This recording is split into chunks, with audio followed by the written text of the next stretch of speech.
Salut à tous. Allez, aujourd'hui on va reparler sur un petit sujet sur la suspension. J'ai retrouvé des amortisseurs de MP3 mais de modèle 2020, donc Kayaba à gaz. Et je voulais vous en parler parce qu'ils ont une petite particularité que je pense pas grand monde sait, ou alors personne ne le dit. Allez, on voit ça après.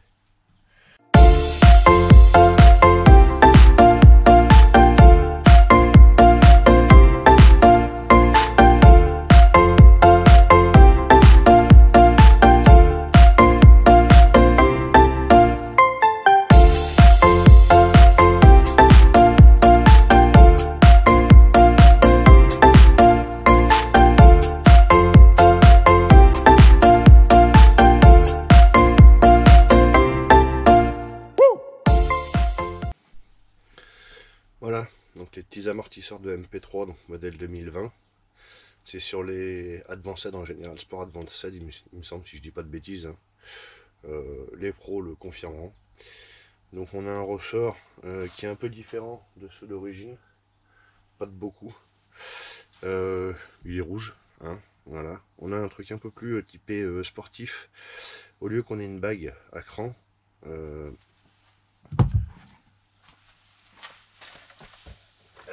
tac, tac, tac. Voilà.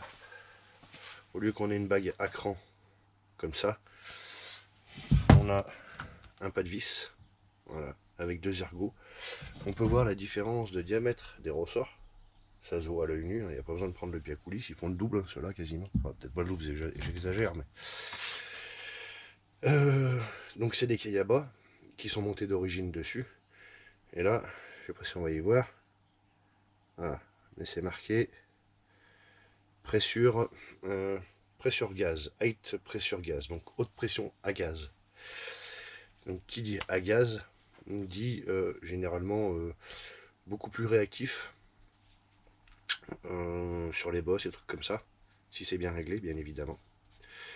Et donc sur ce modèle, je pense que, alors moi je l'ai découvert, j'ai eu confirmation par un collègue qui s'appelle Gérard d'ailleurs, s'il regarde la vidéo je te remercie. Donc c'est des amortisseurs qui sont réglables en précharge, mais aussi on peut leur rajouter de la pression en fonction de ce que vous voulez. Vous voulez quelque chose de plus dur ou pas. Ça je sais pas si tout le monde le savait, je pense que pas grand monde, ou alors il n'y a personne qui le dit bien évidemment. Mais voilà, ce qui fait que ce sont des très très bons amortisseurs. Je suis très content finalement de les avoir achetés. Donc voilà, je vais vous faire voir comment on procède. Comme on peut le voir ici, vous avez une vis. Une vis cruciforme avec une autre, c'est une clé de 12 ou clé de 13, je sais pas. Et en fait c'est par ici qu'on va venir recharger notre amortisseur en gaz, donc soit en azote, soit en air, avec une pompe spécifique. Je vous fais voir la pompe et après je vous fais voir comment on fait ça. Alors, une pompe pour amortisseur, il y en a qui vont dire putain, ça coûte cher, il faut encore acheter ça, il faut des machines exprès, patati patata. Non. Si vous prenez de l'azote, oui, effectivement, il faut une bonbonne, il faut un mano, il faut un régulateur, c'est un peu plus. Oui, c'est plus cher, mais certainement plus efficace. Bon, bref. Moi, j'ai tout simplement acheté ça. Voilà. Une Bitwin 940. C'est une pompe exprès donc pour les amortisseurs de VTT. Donc ça fait tout, hein, c'est un amortisseur quelconque. Hein. Ça monte jusqu'à 20 bars, c'est largement suffisant. Et en fait, pour aller là-dedans, il faut on appelle ça une aiguille. On le retrouve souvent en compétition, des trucs comme ça, pour qu'il recharge les amortisseurs en air en fait. Il faut une petite aiguille, je sais pas si on va y voir comme ça. Non, peut-être que... Non, on va pas y voir comme ça. Hein. Ah si, là. Voilà, c'est une petite aiguille comme ça. Alors je me suis fait un montage tout bête. Hein. Je vais essayer de le défaire, comme ça je vous fais voir. Donc vous allez en pharmacie, c'est des aiguilles de piqûre, hein, prélèvement de sang, des trucs comme ça. Celle que j'ai pris, c'est une aiguille de 23G en 0,6 par 25 mm. Voilà. Donc c'est une petite aiguille comme ça. Alors ils vendent le kit hein, si vous voulez, mais ça vaut pas loin de 20 balles. Moi j'ai coupé une valve. Alors j'en ai une comme ça là. j'ai coupé le bout qui est fileté ici, donc pour qu'il se branche sur ma pompe. Et en fait, en sens inverse, et ben j'ai rentré, je vais vous en faire avec une neuve, ça sera plus simple. Hop. Voilà, donc j'ai rentré le bout ici, je l'ai rentré là-dedans, comme ça. Je l'ai rentré à l'étau, donc pour bien qu'il soit comprimé dedans. Comme ça, il est rentré en force. Et en fait, ça me donne un embout, voilà, comme ça, que je peux visser simplement sur ma pompe. Ça, je le visse sur ma pompe et puis je peux rajouter la pression que je veux. Donc voilà, c'est pas très compliqué à faire. C'est très simple, hein, même, j'ai envie de dire. Donc ça, c'est fait. Je remonte ça sur la pompe et je vous fais voir sur l'amortisseur comment ça marche. Donc sur l'amortisseur, on a cette petite vis. Donc cette petite vis, on va l'enlever.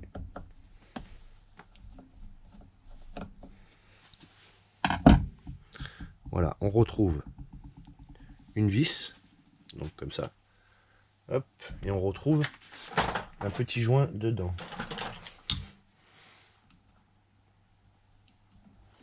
Un petit joint torique, il ne faut pas la perdre, il faut pas le perdre le joint torique. Hein. Donc on le remet bien sur la vis. Voilà. Et donc dedans, je ne sais pas si vous allez y voir, pas sûr. Dedans on voit, c'est noir. Donc il y a un bout en caoutchouc à l'intérieur. Une membrane en fait tout simplement.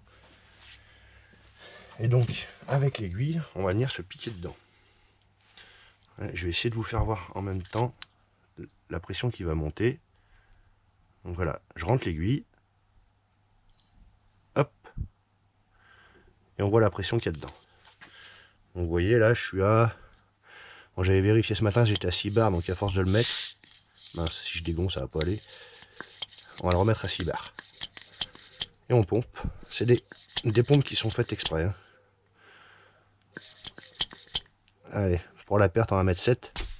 Hop, voilà, on renlève ça. Et bien évidemment, on remet avec le joint torique la petite vis. Allez, on a fait celui-là, on va faire le deuxième tant qu'il y a à faire. Je le fais avec vous.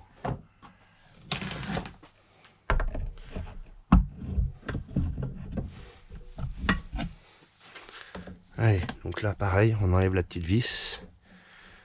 On a aussi le petit joint torique qui est resté sur la vis.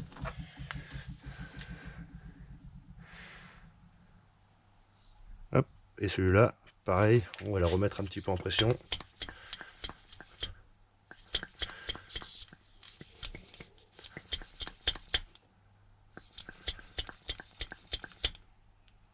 Voilà. Hop. Une fois que la pression est faite, on remet la vis avec le joint. Et on serre bien.